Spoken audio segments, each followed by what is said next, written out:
name's Anton Hasbrook. I'm a mechanical engineer for Central Nebraska Public Power and Irrigation District. And my name's Cal Weiss. I'm a hydropower engineer with the Pacific Northwest National Lab. Thanks, Kyle. And also on the Flow leadership team is Sahara Setstuff with Troutman Pepperlock. She's not able to join us today, but here in spirit. So before we jump in, we would like to just make space for any new faces who have joined the call today. So if this is your first Flow meeting, feel free to introduce yourself. You can unmute yourself briefly, turn on video, share your name, organization, what you do. No pressure. And if you can't use your camera right now, feel free to just drop a message in the chat.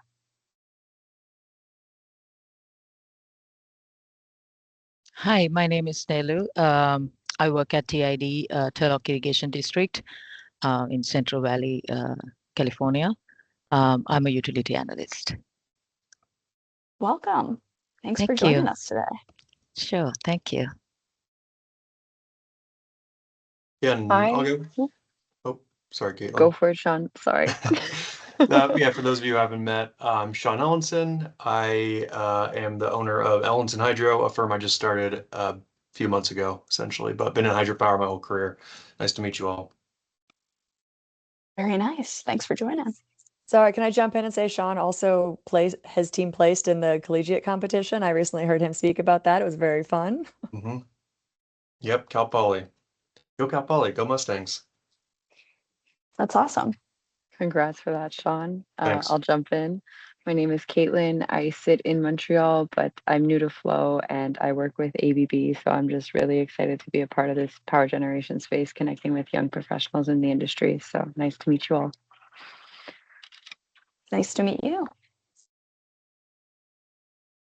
Any other new folks before we get started?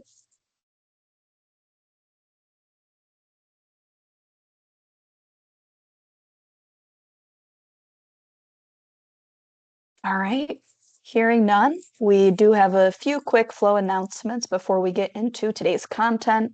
First, I want to plug Powerhouse Media's platform, Shaping the Current. This is a series published, and this is just the second article.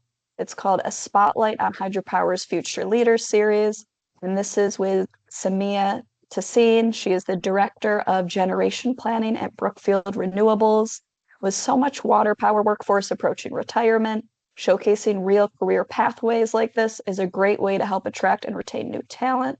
So please take a look and share it with your networks. Kelly is dropping a link for that in the chat. Next up, we have a few more chances to connect with Flow this year. The Regional California meeting just wrapped up, but we do have 2 more opportunities in person coming up. We have Clean Currents in Phoenix, September 21st to 24th.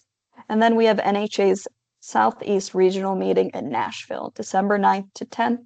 Stay tuned for details on Flow's programming at both of those events. And if you have any questions in the meantime, feel free to reach out to Jenna. Her email is going to be dropped in the chat as well. And additionally, the Hydropower Foundation is hosting a career expo in Phoenix alongside Clean Currents. And they will be seeking volunteers to talk with students. So there are 2 ways that you can help. You can either be a career discipline representative that chats with students about your career path in the industry, or you could be a concierge to help welcome students and point them in the right direction at the expo. So if you're interested in giving back to the industry by helping shape the next generation of hydropower professionals, just send an email to Jenna at hydro.org. Her email is also in the chat, or you could just reply in the chat and Jenna will reach out directly to you. And finally, we have one more opportunity to give input. We have an open forum for you to submit ideas for future Flow meeting topics. So if you've been wanting to hear from experts on a specific topic, please share it. And Kelly will also drop that link in the chat. So check those out. But now let's get into today's discussion. Today's meeting is How Hydropower Makes Money 101, from markets to megawatts. Ever wonder how hydropower projects turn megawatts into revenue? Well, today's session is a practical introduction into the economics of hydropower, from the basics of electricity markets to real-world market participation.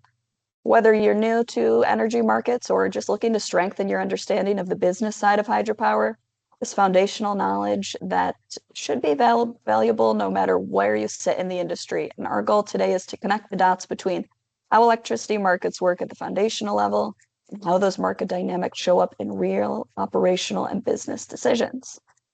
So to kick things off, we have Kathleen Robertson with NHA. Kathleen's going to provide us the foundational overview of how electricity markets work. So Kathleen, I will turn it over to you. Thanks.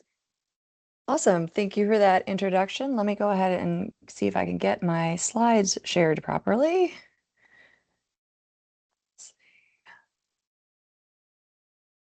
All right. Hopefully you guys can see some slides with beautiful name up there, beautiful NHA template. Let's see. No, I bet it's not in view. Anyway, we'll do that later. So yeah, as I said, I'm Kathleen Robertson. I'm VP of Regulatory Affairs and Markets at National Hydropower Association. A lot of that stuff fits under that, including what I have to say now, because we're talking about money. NHA fully complies with antitrust rules. So this meeting is governed by antitrust rules and NHA's antitrust compliance policy. Participants should not discuss or exchange competitively sensitive information, including current or future prices, bids, costs, margins, capacity, contract terms, wages, or other company-specific commercial strategy. With the exception of Brian's going to share a little bit on how to conduct one of those, but it's not going to be business sensitive. If a discussion begins to move into a competitively sensitive area, please stop the discussion, and if necessary, consult NHA legal counsel. Don't worry, I won't let us get anywhere near that.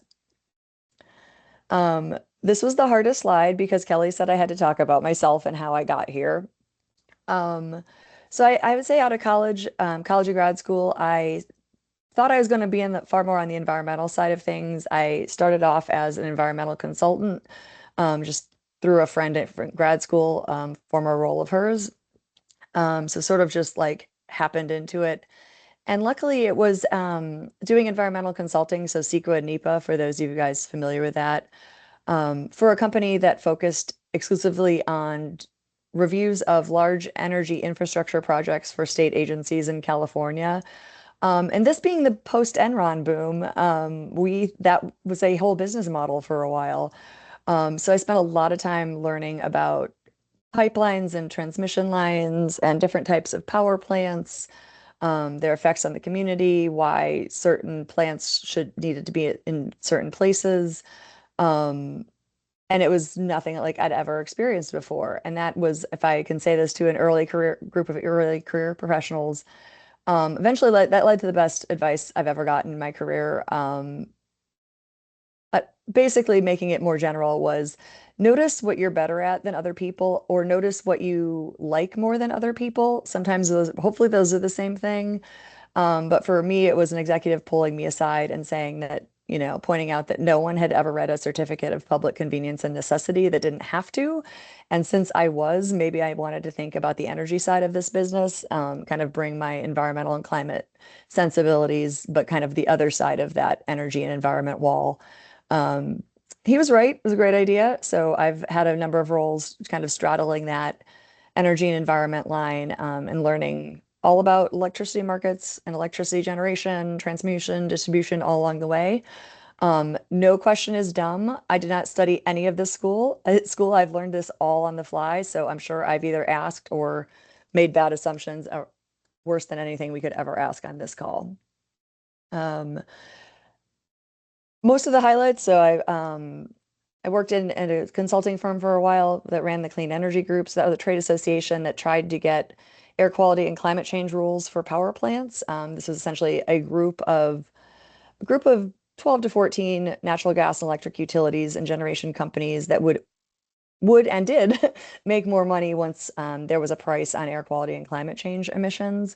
That sentence will make a lot more sense once you hear Brian's presentation, if it hasn't yet, but just trust me, in markets, if you can make the pollutants or an externality and internalize that and give that a cost, generation sources that are already clean will have an advantage. So I did that at both a consulting firm, and then I went in-house at Exelon Corporation, which at the time owned the Constellation power plant fleet, which is where Brian is now, where I did my probably the second best piece of career advice ever was when you get a chance to hire Brian McGalley, do it. And after that, I spent some time in renewables, and I'm over here at NHA now. So starting with some real basics, but I think is really important to understanding what Brian is going to bring to this conversation is, so at NHA members, we often are focused just on the hydropower plant or, kind of some of the surrounding infrastructure.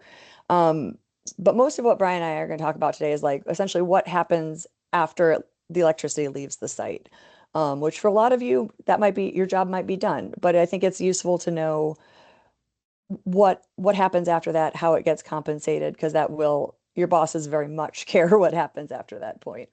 So the power plant, in this case, hydropower or marine energy someday maybe, generates electricity. A transformer steps up the voltage, transmission line. So these are the big ones that you see on the side of a highway where you can absolutely trace it back to a major power plant or something. That's to transmit it longer distances.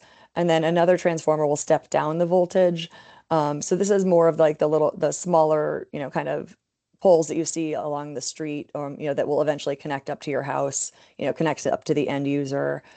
Some manufacturing facilities and stuff might have higher lines, but for the most part, we're talking about those wooden poles with the little gray boxes that you see on your street. That's a distribution line. And in electricity, we tend to have kind of three distinct phases of this. It's the generation, it's the transmission, and the distribution. And depending on what state or market you are, companies can have that full line of value. They may only have one section of it. There are companies that are pure generation. There's a few companies that are pure transmission. Fewer of those tend to be also distribution. So distribution is, for those of you sitting in the DC area, that's Pepco, BG&E, those sorts of companies, essentially whoever you pay your bill to, unless you're a customer choice participant. And kind of who controls all of that? I'm going to walk through a couple of maps just to kind of get the sense of both the regional differences and kind of the scale that the grid works on a lot of these markets and issues. So NERC, North American Electric Reliability Corporation, do not fact check the acronym. That's what they call themselves and they get to pick. I guess NERC wasn't going to sound so cool. But there's essentially three big regions in the US that have limited to no transmission capability across these lines. So they're essentially treated separately, both legally and from pure physics. You've got the Western Interconnect, which is that sort of like green color, the Eastern Interconnect, which is a couple different colors going on. For this discussion, I'm totally ignoring Quebec. And the Texas Interconnection, or ERCOT, is probably what people have heard of. This distinction becomes obvious important when you think about something like Superstorm Uri, Winter Storm Uri from 4 or 5 years ago now, where you had people legitimately freezing to death in Texas, and across the state line, people in Entergy service territory were like using hair dryers and had no problem, but there was no way to get that electricity from the Eastern Interconnect into ERCOT. So that map is really important sometimes when you talk about congestion. Another layer over this that's going to be a lot of what Brian is going to talk about are the RTOs, or independent system operators. For this conversation, same difference. ISO RTO is how you'll often see it abbreviated, just the slash, because for the most part, the structure doesn't matter. So in this case, in DC, you've got PJM, which covers 14 states despite its name. So you can have something like PJM that has 14 states in jurisdiction or parts of that in it. NYISO, which is just New York, and kind of everywhere in between. An example here, kind of the distinction there, you have PJM, which is, they'll call it a deregulated market. I don't love that terminology. This is one of the most highly regulated industries ever. What they mean is that generation is dispatched on a cost basis. You can generate electricity, you can put it into the market, you can, the utilities buy it. It's a multi-participant market. Like there's a lot of generators offering electricity for sale.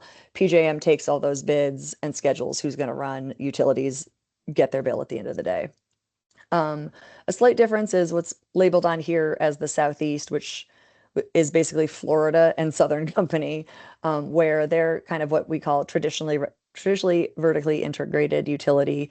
So this is something like they have the power plant, they have the transmission line, they have the distribution line, they have the whole path from the power plant all the way to your front door. They schedule it, they bill it, they own and operate the whole thing. Whereas in PJM, you could and often do have someone own the generation, someone own the transmission, someone own the distribution, and then PJM coordinates all of that at the top level. There's a lot of pluses and minuses to both of them. Happy to go into that in Q&A. I've got some strong opinions that we will mark as Kathy's, not NHA's.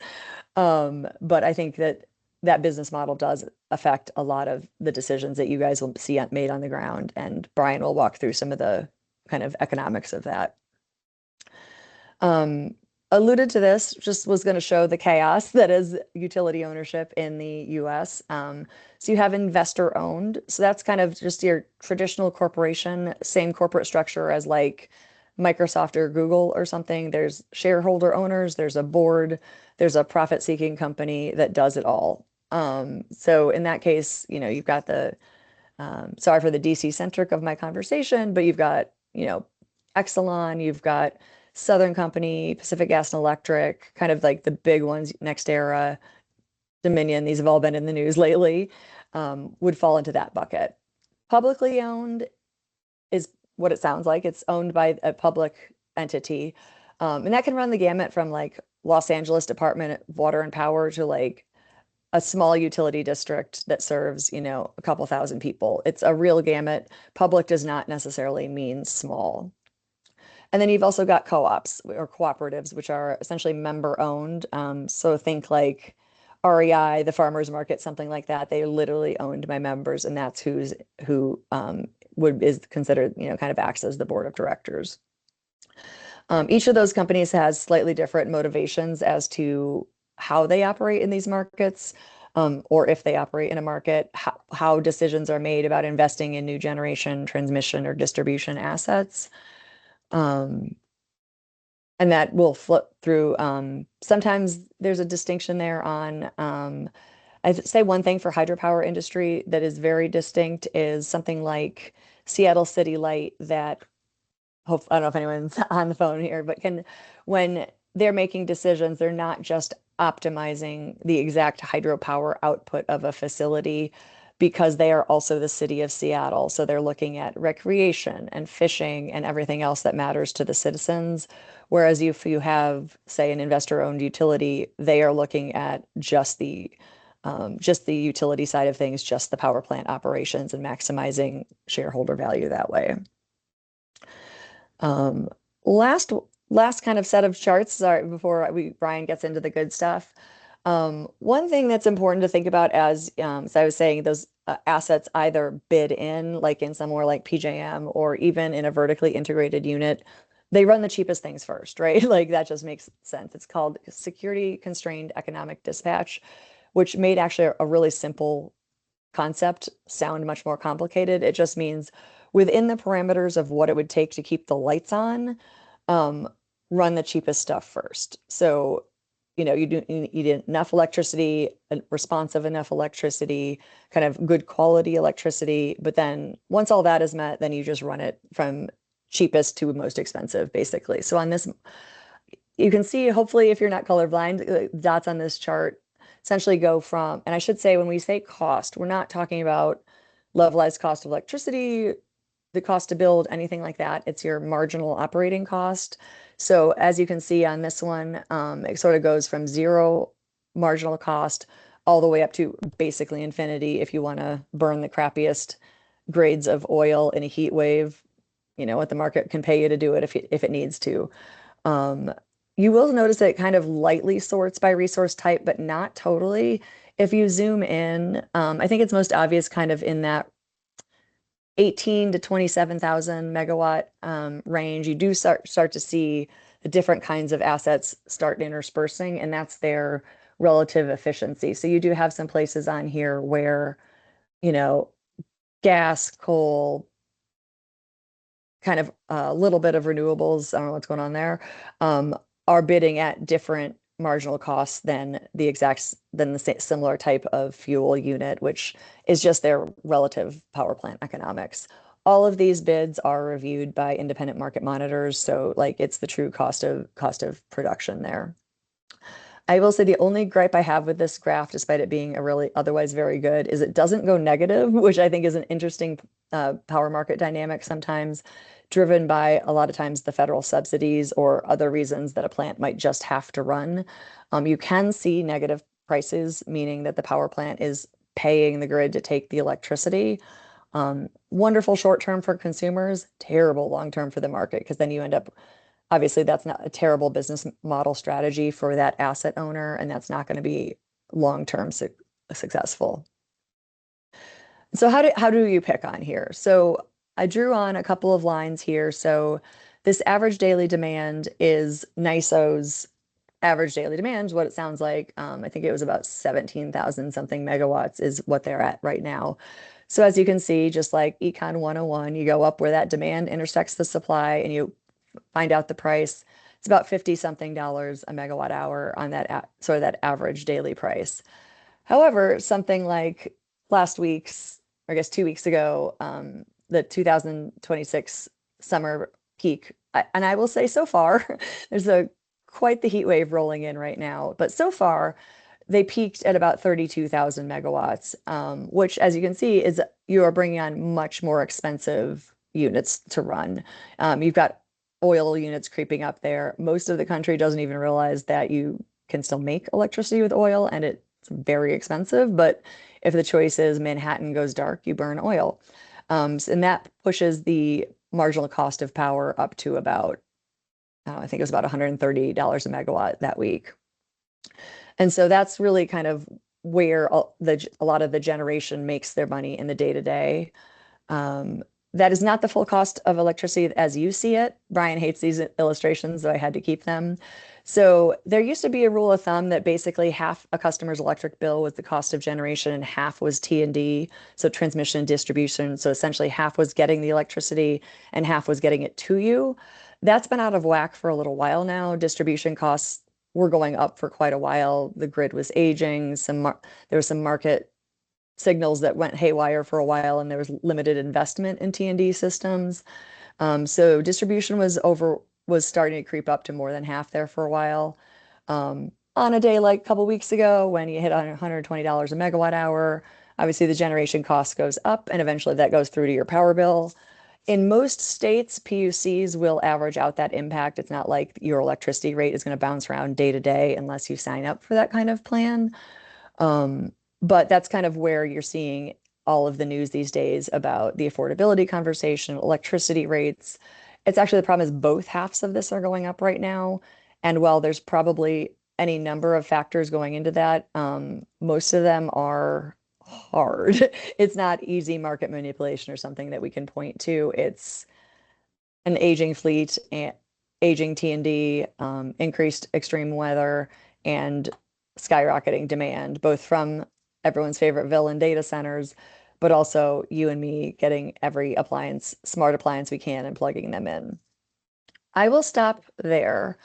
I think the best link to Brian's presentation is sort of this supply curve idea of, as you have the units bidding, each unit bidding in at its electricity price, how did they do that? What makes a company decide or figure out what their electricity is worth and what they can sell it for? I think one last thing, sorry, before I turn it to Brian, I drew those lines straight across at the price on purpose. If you, in this example, if you were like a hydro plant, you're like, I have a zero marginal cost, I'm a bit zero, you still get that $120. It's a single clearing price auction. So just, they stack up the bids until they find out what is the cheapest unit that they need to call, and everybody gets that price. So the idea is that drives power plant owners to bid as low as possible and kind of get that delta. And Brian, I will turn it over to you. Thanks, Kathleen. Appreciate that overview. Just quick intro to Brian. So we're going to just shift over from foundational concepts to a real world example, and we will have Brian McGalley from Constellation joining us, and he's going to share a case study. Brian's going to walk us through how market dynamics influence operational and business decisions at Constellation, giving us that concrete look at how the industry creates value and generates revenue. Brian, over to you. Thanks, Haley, and thanks, Kathy. A tough act to follow as usual. So I'm Brian McGalley. I'm the director of, formerly Clean Energy Policy, now Policy Analytics. We're going through some word changes, so I now have a new title. In any case, I sit in the policy organization here at Constellation, and I'll talk a little bit more about Constellation's business in a moment. But I was told to talk a little bit about my career background, so I'll just go through that really quickly. So I started out of college in advertising and web development. I would build websites, web applications for different businesses, working for ad agencies, and at the time we called them interactive agencies. Did that for a couple of years, but then decided to kind of go back to my roots, which I studied in college, to do a grad degree in international relations and econ. And while in grad school, I read a book, The Prize, which if you haven't seen it or had the chance to look at it before, is a magisterial work on the history of the global oil industry, which sounds potentially dull, but it was fascinating. And that encouraged me to kind of pursue an energy policy track in grad school. And then after that, I took various jobs in the energy industry. I started as an energy journalist, working at a trade publication. I did some work in consulting. I worked at a solar project developer, worked at another solar project developer. I did a stint at a energy software as a service provider startup. And for the last 13 years or so, I've been at Constellation. I've done 2 stints here. The first, I was in our market fundamentals team. So that's an organization, and it's a common feature in power, in independent power producer, or even utilities, in their commercial organizations, to have a team that does long-term and short-term market forecasting. So I did that, left, and then got hired back into the company in the policy group by Kathy. And spent the first few years in the policy group working with her, and then and now doing some other things with our policy organization, primarily focused on climate and clean energy policy development and advocacy. So that's me. As for Constellation, so Constellation is a large independent power producer and power marketer, power and natural gas. So, the difference between an IPP, and Kathy talked about this just before. So an independent power producer is a non-utility entity involved in the power sector. We own power plants, and we market power directly to other wholesale entities and retail customers. We're heavily regulated, but not just regulated in the same way that utilities are. We don't have an inherent obligation to serve customers. We do so out of the goodness of our hearts. No, because this is the business we're in. We own power plants. We're adept at working in power markets and finding ways to deliver products and services in the energy industry that our customers are looking for. So Constellation is we're one of the largest independent power producers in the world. We recently acquired another IPP called Calpine. And after the acquisition, our total combined assets are somewhere in the order of around 55 gigawatts, mostly in the US. We have some assets in Canada, and we have a power trading and marketing business in the UK and on the continent, but we don't own any assets there. So most of our assets are split between natural gas and nuclear. But we also have, a pretty sizable portfolio of renewable assets, which include hydro, so the Conowingo Dam, pump storage, the Muddy Run facility. We owned wind and solar assets across the country. And then we also own the largest fleet of geothermal generators via the acquisition of Calpine. and all those assets are in California. So that's actually been a cool addition to the portfolio. I don't personally have a lot of experience with geothermal assets, so it's been really cool to learn how they operate. What the sort of nuts and bolts are with respect to managing assets like that. They're just very different from the fleet of generators that I'm familiar working with. And I sit in our corporate headquarters here in Baltimore, but we have offices across the country. Our biggest ones are here in Baltimore and in Chicago and Texas and now in California with the Calpine acquisition. So with that, I'll jump into the content of the material I was looking to discuss today. So the idea here, I think, was just to talk about how power plants and generators typically earn money. And we typically think of there being really 3 or 4 main products or services that we sell. So there's energy, which is the kind of most obvious. There's capacity in markets where there is a formal capacity market. There are ancillary services, and then there are environmental attributes. So really, I mean, when we look at the revenues like accruing to our company, most of them fall into one of these 4 buckets. I mean, there are some additional services that we provide. We provide some consulting services and some sustainability services, and we also market natural gas. But from a generation perspective, it's really one of these 4 buckets that everything falls into. From the perspective of the generator, to the extent that you can stack these various revenue streams, and it may not work for every type of resource. Every generating resource has its own sort of operational characteristics, and those lend themselves to providing certain of these, buckets of products rather than others. For example, if you're providing environmental attributes, if it's a fossil resource, typically no one's looking to buy environmental attributes from a coal plant.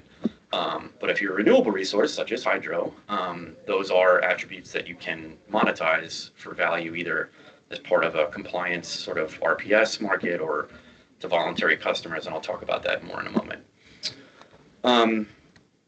So jumping into the energy revenue stream. So I thought the chart that Kathy showed earlier with the supply stack, that's a really great introduction to how the energy market works, right? They're structured as a series of auctions, and the offers or the generators basically saying, oh, we'll sell X amount of power at Y price, and the dispatcher will take all those offers and organize them from lowest to highest cost.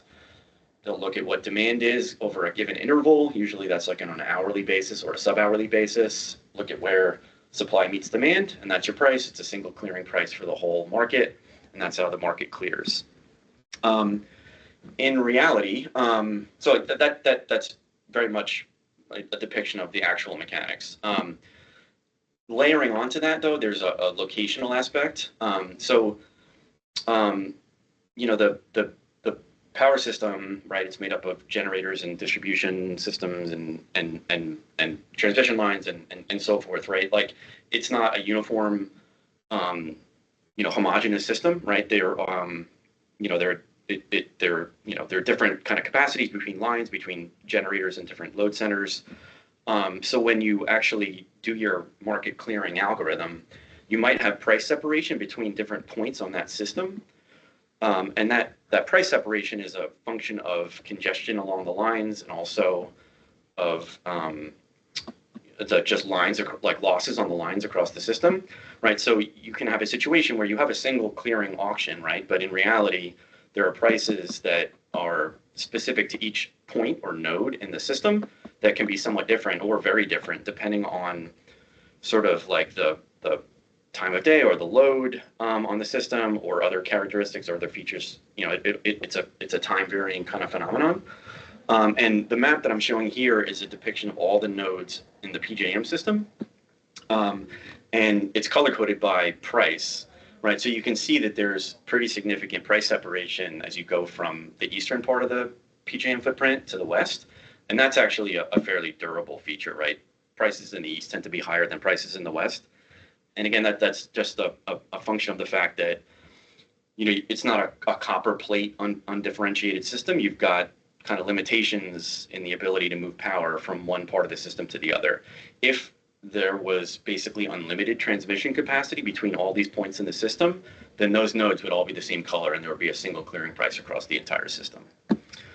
So that's kind of an important feature of most modern power markets, especially in the United States. They're all set up as these nodal systems where prices clear at every single node in the system, and every single node has its own price, which is it's a function of the clearing price for the energy and also of congestion and line losses. Most of the markets in the U.S. have evolved towards what they call a day two structure, right? So there's a day ahead market where, as it sounds, a day in advance of the market day, there are hourly auctions where prices clear for the hour in the day ahead.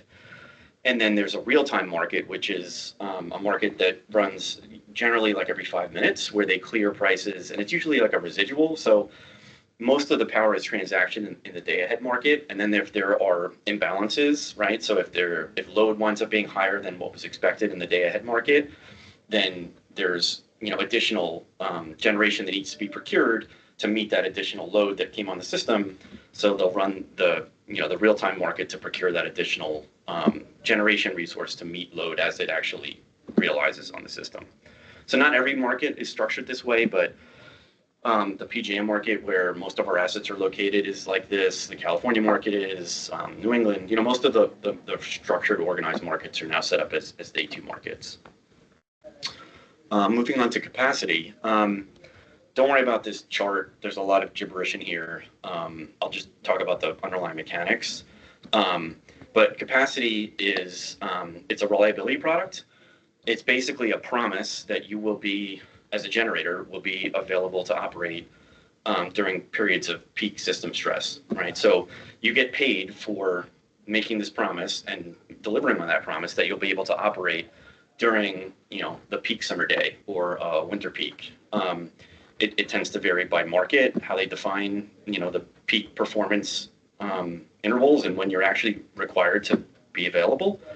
But it's an additional revenue stream. You get paid for the energy that you deliver into the market, but this capacity market, by selling into that capacity market and taking on the capacity obligation, you get paid just by being available, right? So when that performance period happens, when that peak day happens, you're expected to be running and operating, or at least available, and you can, again, still earn your energy revenues, but you're also getting this capacity revenue on top of it. So it's a really important way that generators in markets that do have these features, this capacity market, can earn incremental revenue on top of the energy that they earn, energy revenues that they earn. Not every market in the U.S. has a feature like this. It's a feature of the PJM market in New York ISO and ISO New England. It is sort of famously not a feature of the ERCOT market. There's been a long simmering debate in Texas on whether or not they need a capacity market. They prefer to, for generators to have to earn all their revenues in the energy market. So thus far they have not, opted to create a capacity market, although they've created sort of like ancillaries products that actually look a little bit like capacity. So anyway, regardless, it's not a uniform characteristic of every energy market in the U.S., but it is a feature of some of the biggest ones. And the capacity clears in an auction the same way it does in the energy market. So really all that you need to kind of take away from this chart here is that there's this red line, which is basically an aggregation of all the capacity supply offers. And the blue line is your capacity demand. It's an administratively determined demand curve. So it has this very funky shape with these very specific cryptic features. But at the end of the day, really all you're looking at here is supply demand. And it's run as an auction. And again, it's the same way that the energy market is run as an auction, with the lowest price resources clearing first, and the market clearing price, which is a function of the intersection of the supply and demand curves. Moving on to ancillaries. So there's ancillaries is kind of a catch-all for a collection of services. So some of the more sort of well-known are frequency regulation, which is balancing the grid on a second-by-second basis. There are spinning and non-spinning reserves, which are meant to be available should the grid need additional supply or to pull supply off on not quite on a second-to-second basis, but on a fairly short time interval. There's voltage support, and then there's a service called Black Start, which is something that only specific types of resources can provide. If the grid were to, if there's a total blackout across the grid, only certain types of resources are able to actually start up without being synchronized to a broader regional grid. And this is a really useful feature for some generators because it would mean that they would be available to restart the operation of a bulk transmission system in the event of a total system-wide blackout. All of these services are ones that Hydro is really well suited to provide. And they all represent, incremental revenue opportunities on top of energy and on top of capacity, where capacity is available. Again, like the ability to provide these ancillaries is something that is a differentiator for Hydro. I mean, we run a lot of nuclear plants. We don't provide much in the way of ancillaries. I mean, these are NHA resources that run 24 hours a day, 7 days a week. Most of the revenues we earn are in the energy and capacity markets. We're not providing a lot of ancillaries, so we have to look to other resources like hydro, like some other fast start resources, like fast ramping gas, like some batteries and some others that can provide these services, which are really needed to maintain the functioning of the grid on a second to second, moment to moment basis. So it's a really important revenue opportunity, and one that is ideally suited for resources like hydro. Moving along to environmental attributes. So I'm sure many of you are familiar with renewable energy credits, or the more sort of recent term that is, becomes a term of art, energy attribute certificates or energy attribute credits. They are certificates usually denominated in megawatt hours that are meant to represent the environmental benefits of 1 megawatt hour of generation from a clean or a non-emitting resource.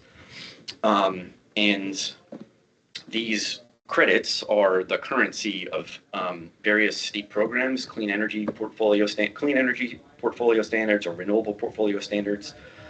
These are typically state policies that require that load-serving entities, and when meeting load, have to purchase and deliver clean energy as part of as an obligation to serve load in that jurisdiction, right? So, for example, in the state of Maryland, where I'm located, the state has a renewable portfolio standard, and these aren't actual numbers, but let's say 30% of the load that's served has to be from clean resources.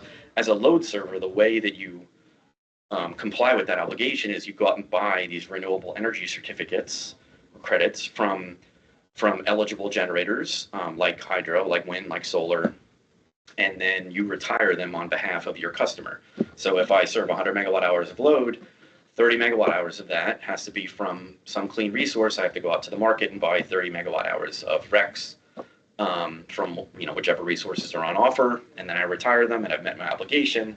And this is a way to deliver additional value to those generators that are eligible to serve that obligation. In PJM, the price for RECs for the sort of like leading clean energy or renewable portfolio standards in, say, New Jersey and Maryland and Pennsylvania, and to some extent Illinois, the prices for those credits are can be something like $25, $30 a megawatt hour. For some of the solar resources, they have specific carve outs for solar. Those prices can be hundreds of dollars a megawatt hour. So that's significant incremental value. And for some of these resources, they earn more from the sale of these environmental attributes than they do from the energy and capacity and potentially ancillaries. So the RPS and CES type programs are really, really important ways to support clean energy resources and provide an uplift to their economics. So those are compliance programs, so those are state policies, right? There's also a burgeoning market for voluntary clean energy credits, right? So corporate entities, the Facebooks of the world or Metas of the world and Googles and any company that's really interested in procuring clean energy, the way they typically go out and do that is they might sign a long-term agreement with a renewable generator or a clean energy generator. But as part of that agreement, they procure the clean energy attributes, the RECs, from those resources, and they retire them on their own behalf, and then they can claim that they have, consumed clean energy, and they can even make claims about that clean energy consumption when they're doing their greenhouse gas accounting. So that market, the market for voluntary clean energy purchases from corporate entities, is become, over the last 10 or 15 years, has become, I don't want to say it's bigger than the compliance market, but it rivals the scale of the compliance market in terms of how much clean energy is being procured. And that's only likely to continue as, these corporates, especially the ones that, the big technology firms that are doing a lot of work in AI and building data centers. And, we've all heard quite a bit about how much energy these types of facilities consume. That's a lot of clean energy that they need to go out and buy. And I put a little headline here from a deal that Brookfield had signed with Google for clean energy from a collection of Brookfield's hydro assets. So this is a perfect example of the ways in which hydro operators can monetize the clean energy benefits of their portfolios by selling to these companies looking to make environmental claims about the power that they're consuming. So those are the buckets, right? And, I'm assuming there's questions about how this all kind of comes together. Like, how do you actually operationalize any of this, right? So we have I don't sit in the commercial organization at Constellation. I'm in the policy group, but we work very closely with our commercial organization. And I did sit in it before. The commercial team, the commercial organization is the part of the business that's responsible for generating revenue by going to market with these various products and earning revenue and really operationalizing our business. And I've just brought up, I've sort of listed a couple of parts of the organization that I think are important to know about. So we have a trading organization. So, imagine a trading floor, traders sitting in front of these, computers with 12 screens looking at charts and, talking on the phone, doing all the things that you do. We have a trade floor here in Baltimore.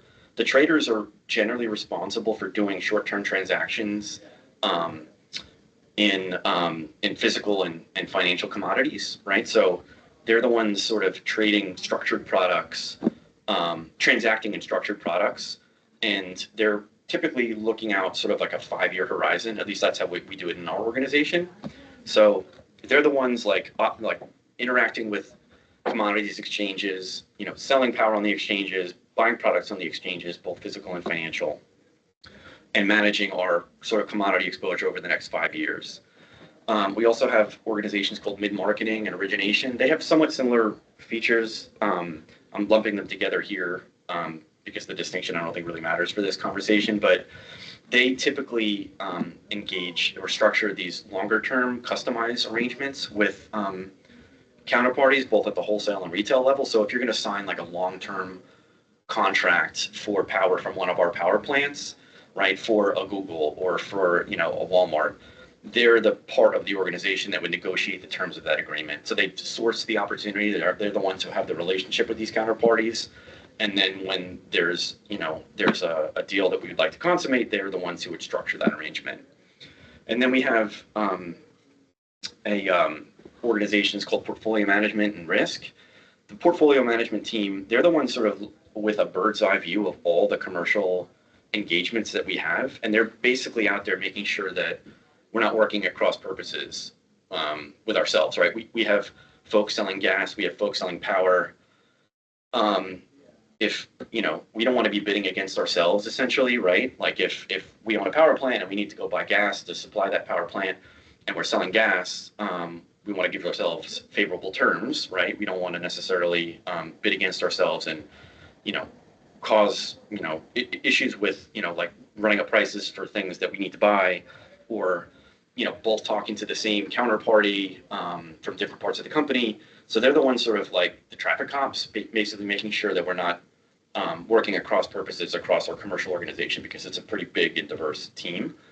And then the risk team is responsible for making sure that we're not taking on, any unforeseen risk, that we can basically perform in a variety of different market conditions, right? So if,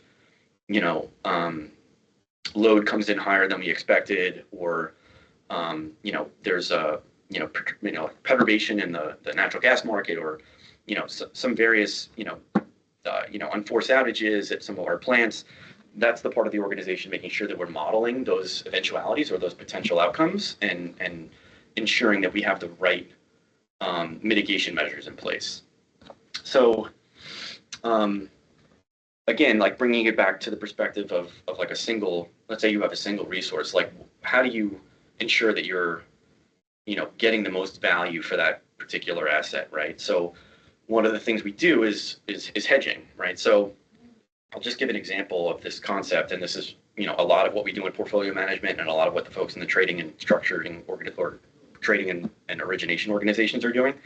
So if you have a view of, if you own a power plant and you're going to be selling power from that plant, however far out into the future, as long as that asset is alive, and you have a view on what it costs for you to deliver that power, right, and what you think the market price is going to be.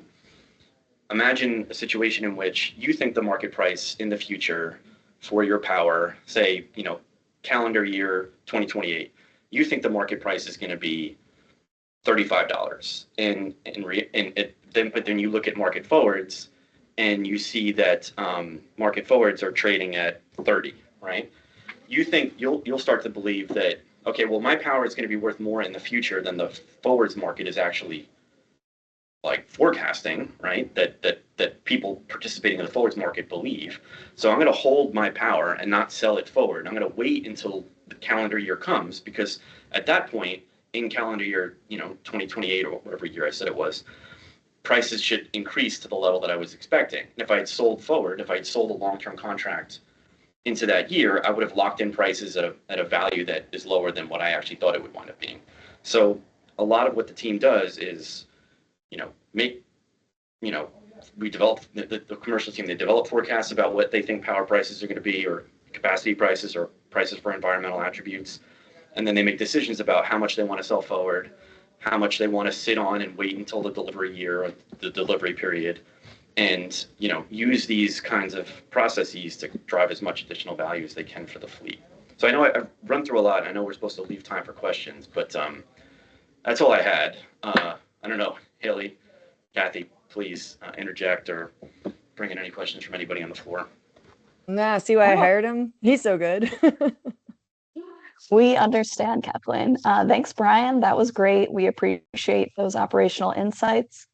So yes, let's open it up for Q&A. So if you've got a question for either Brian or Kathleen, feel free to drop it into the chat, raise your hand, unmute, and we'll get through as many as we can. But right now we do have one in the chat from Courtney. So Courtney says, do you find that different grid owner operator types have different ways of treating residential business, local generation, like solar panels? Do they all do PPAs or something else? Is there a pattern or trend? So I was staring at this part of while Brian was talking, so I'll take a first stab. I think there's actually two different questions in here. So there's the kind of like residential solar panel question, like you put up on your house.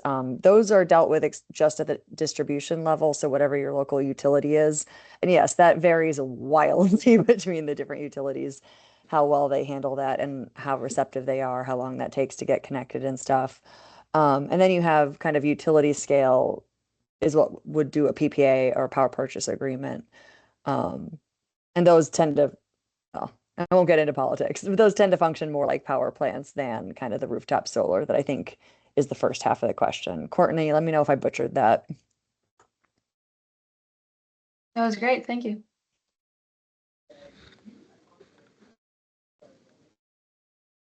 All right. And Another question. So, Brian, would you be able to discuss the mechanics of the capacity market and what happens when an ISO underestimates load and then needs to call for additional generation?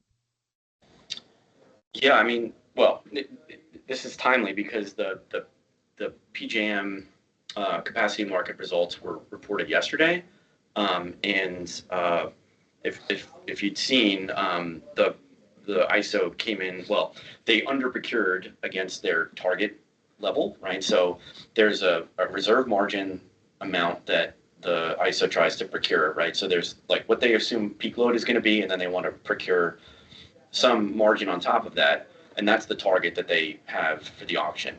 And in the current auction, the one that just, that ran like just recently and the results were announced yesterday, they underprocured by something like 6 gigawatts. In this instance, it doesn't mean that there's like going to be an impending blackout per se, because they're still procuring, even though they came in below the target amount, there's still some margin in place. And there's always the possibility that additional resources will be brought online between now and the delivery year in which the auction is focused on. This is a 3-year forward auction, so the results are for 3 years into the future. So a lot can happen in 3 years. The load forecast can come in lower. It could also come in higher, which means that the ISO had procured even less than they had needed, right, to meet their target reserve requirement. The RTO, the ISO, they also, in addition to these like annual auctions, they on a quarterly basis they host incremental auctions where they can procure any of the shortfall that they may not have been able to procure for when they did the annual auction. So there are sort of like shorter term opportunities for the RTO to procure anything that has been missing or anything that it might need to meet its reserve requirement. And then, if this like if this deficit that appeared in the auction that again was announced yesterday, if that persists and it's like a structural problem, the grid operator and the various stakeholders involved in the market are going to come together, and they have been coming together to discuss different ways that they can engineer better outcomes. And that in the current proposal in place right now is to host like a supplemental, like another longer term supplemental auction, and they're in the midst of designing it right now. So, historically, like PJM had always procured the target amount, right? So this like situation where you're running these auctions and starting to under procure, that's only a feature that has appeared over the last kind of 2 or 3 years, largely as a result of the advent of these new large loads, like these mega data centers that are being developed, hyperscale data centers. And the RTO and the various stakeholders are coming together now to figure out ways to basically improve the way the capacity market functions. Separately from that, they're trying to find ways to ensure that new generation resources can come online faster. They're also trying to find ways to better kind of do their load forecasting, because it's a difficult art. And there's, I think, maybe a pretty commonly held belief that these load forecasts are maybe even too aggressive. So there's a lot going on. This is all happening kind of in real time. But suffice it to say, the RTO, they have processes in place to deal with sort of under procurement and over procurement. But the question now is like, do those processes work? And is there a structural deficit that they need to find a way to fix? Yeah, I think I will say one thing about, I would say I can talk a lot of smack all day long about PJM in particular and a lot of ISO RTO policies. But one thing they are extremely good at is keeping the lights on. Like when you have a rolling blackout, like a wild confluence of things has happened, and we haven't had a true, actual shortage in, I don't even know, my lifetime. But it does, as when we were thinking about the NISO supply curve, you do move up that curve, you do get more expensive things. There's a process through the DOE called 202C. We are not an inclusive sort of naming system here, but where in the grid emergency, you can look at a plant and be like, just kidding, you're not retiring, you're going to keep running.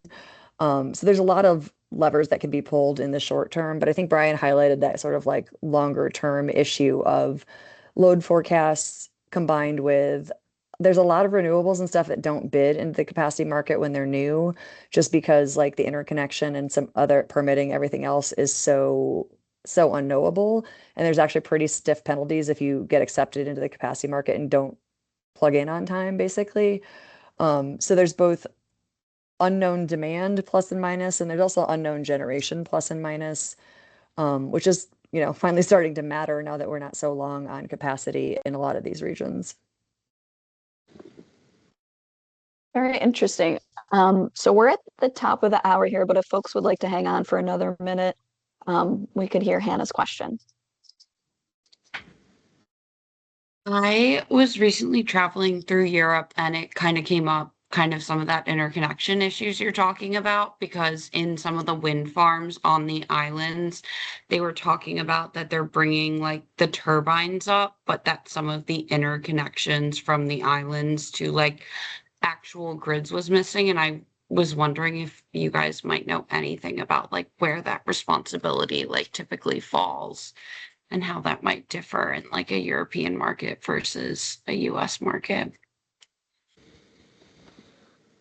I mean, interconnection is a topic. It's a world unto itself. I mean, the processes for how you apply to interconnect as a generator, I mean, they vary from region to region, but typically, you have to you have to submit a request and you have to pay some fees basically to get in a queue, right? For the RTO or the ISO to study whether or not, what it would take to interconnect you, and if interconnecting you to the system would trigger any issues across the system. And in years past, this wasn't always necessarily a super cumbersome process, but over time it really has become. Certainly for some of the larger grid systems in the U.S., like MISO and PJM. I'm focused very much on the U.S. here. I can't comment on the specific phenomenon you're talking about, although I'm not, that surprised. I mean, if you're bringing on like these really disparate and remote resources, often connecting to the grid can be a multi-year process and may take longer than you had even anticipated. So I can imagine a scenario in which like the generator, if it's a new resource, like the construction is complete and yet they're still waiting for the interconnection to be completed. So yeah, I mean, it's a lengthy and bureaucratic and expensive process. And I know that, grid operators across the country and stakeholders, involved in the industry are all very, very interested in finding ways to streamline it, to make it cheaper, faster, to kind of like minimize the risk and the unforeseen costs. Because, if these load forecasts do materialize in the way people think they may, we're going to need a lot of new clean, just a lot of physical power really to serve load over time. So, yeah, I mean, sorry I can't give you more specifics than that, but it is a structured process. I mean, it involves, going to your ISO and basically saying, I'd like to connect, and then, you get put in the queue and, fill out your paperwork and submit all your diagrams and your engineering studies and all the things. And the ISO does its study and tells you how long it's going to take and what it's going to cost. And, there's some allocation of costs, which is also a very tricky and complex topic. And then, God willing, you eventually come online and you're good to go. All right. Well, thanks so much for that.